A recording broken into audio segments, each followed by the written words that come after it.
sketsa pertemuan kedua arsir dan bayangan, cek. Kenapa sih kita belajar arsir dan bayangan? Karena arsir dan bayangan itu bisa jadi senjata kita buat menciptakan kedalaman ruang atau kesan 3D dari sebuah raut atau bidang. Pertama-tama, kenalan dulu sama skala warna atau tone value. Ini sih maksudnya skala gelap terang, yang angka 1 itu paling terang, angka 5 paling gelap. Sebenarnya dari segi teori ada skala 1 sampai 10, tapi buat latihan kali ini kita pakai skala 1 sampai 5. Nah, di praktek kali ini tolong dicoba per masing-masing satu lembar A3 gunakan satu teknik arsir. Seperti misalnya 1 A3 untuk scribbling, 1 A3 untuk hatching, 1 A3 untuk cross hatching, 1 A3 lagi untuk stapling. Jadi ada total 4 jenis arsir untuk kamu coba sehingga kamu bisa tahu arsir apa yang akan jadi andalanmu untuk satu semester selanjutnya.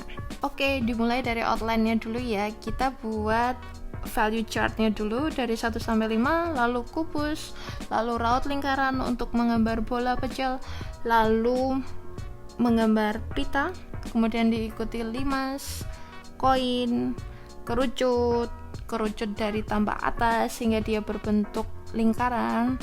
Lalu yang terakhir kita belajar membuat detail piramida bertumpuk yang menggunakan metode subtraktif.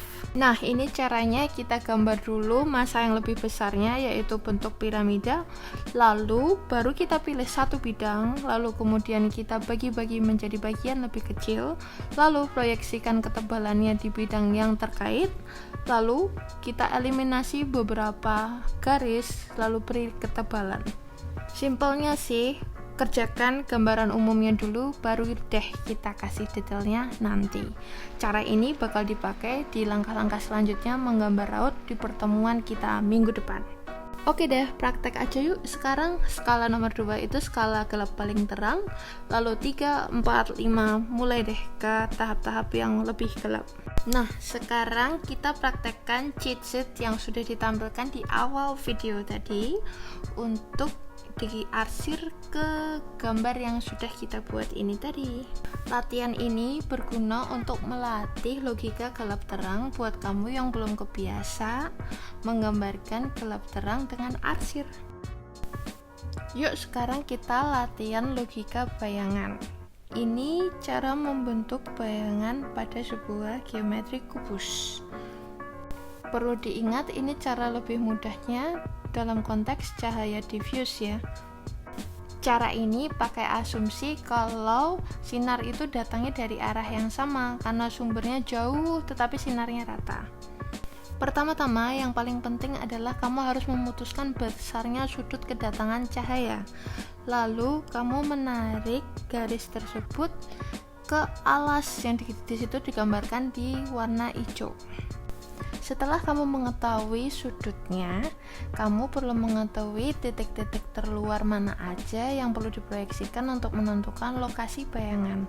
Kalau di lingkaran, titik ekstrim terluarnya adalah diameter dari bola tersebut. Nah, kedua contoh sebelumnya tadi, untuk kasus sinar yang datang dari kanan persis. Untuk bangun limas ini aku mau mempraktekkan contoh bayangan kalau sinar datangnya dari arah yang serong. Titik yang paling ekstrim adalah ketinggian limas tersebut ya. Di pucuknya itu kita proyeksikan ke bawah. Kamu bisa lihat di gambar ya persisnya seperti apa. Jadi untuk menentukan sebuah bayangan kita membutuhkan sudut datangnya cahaya, lalu proyeksikan sudut tersebut ke alas tempat benda tersebut bertumbuh. Ini ada contoh lainnya lagi kalau cahaya matahari datang dari sisi kanan persis dari limasnya. Setelah proyeksi titik-titik ekstrimnya ketemu, lalu kita hubungkan ketiga garis tersebut. Untuk bangun kerucut sebenarnya prinsipnya mirip seperti limas. Kita proyeksikan dari arah datangnya cahaya, lalu kita proyeksikan titik tengahnya di alas. Kalau dilihat dari tampak atas, sisi yang menghadap arah datangnya cahaya pasti akan dirender terang. arsir terang ini hingga ke titik tengah, persis di tengah kerucut. Sedangkan sisanya akan dirender lebih gelap karena membelakangi sumber cahaya. Oke, next adalah render coin. Logika ini nanti bisa kepakai juga kalau kamu mau mengarsir pipa, besi, dan lain-lain. Prinsipnya adalah sisi yang menjorok ke arah kita adalah area highlight, sementara di batas tepi kiri dan kanan juga merupakan highlight. Area tergelap adalah area persis sebelum tepi koin. Selanjutnya adalah cara render bagian-bagian yang terpisah. Pertama-tama cari titik bayangan untuk masa besarnya dulu, lalu kita render atau arsir gelap terangnya berdasarkan arah datangnya cahaya. Kemudian jangan lupa terapkan bayangan juga di sela-sela detailnya. Untuk bayangan benda irregular, tentukan titik-titik luarnya, lalu proyeksikan posisi benda itu di alas. Bisa dilihat di garis hijau yang kemudian bertemu dengan proyeksi garis merah. Setelah ketemu, hubungkan titik-titik tadi, lalu itulah area gelap bayangannya. Untuk karakter render pita atau kain, bagian yang paling dekat dengan lekukan akan dirender paling hitam. Lalu semakin menjauhi arah lekukan akan berangsur-angsur pudar warnanya. Wah, udah mau selesai nih tahapan arsirnya. Pastikan area transisi dari gradasi satu ke yang lainnya halus ya, supaya hasilnya lebih realistis dan lebih indah. Ini penting banget, apalagi kalau material yang akan kamu gunakan itu permukaannya halus.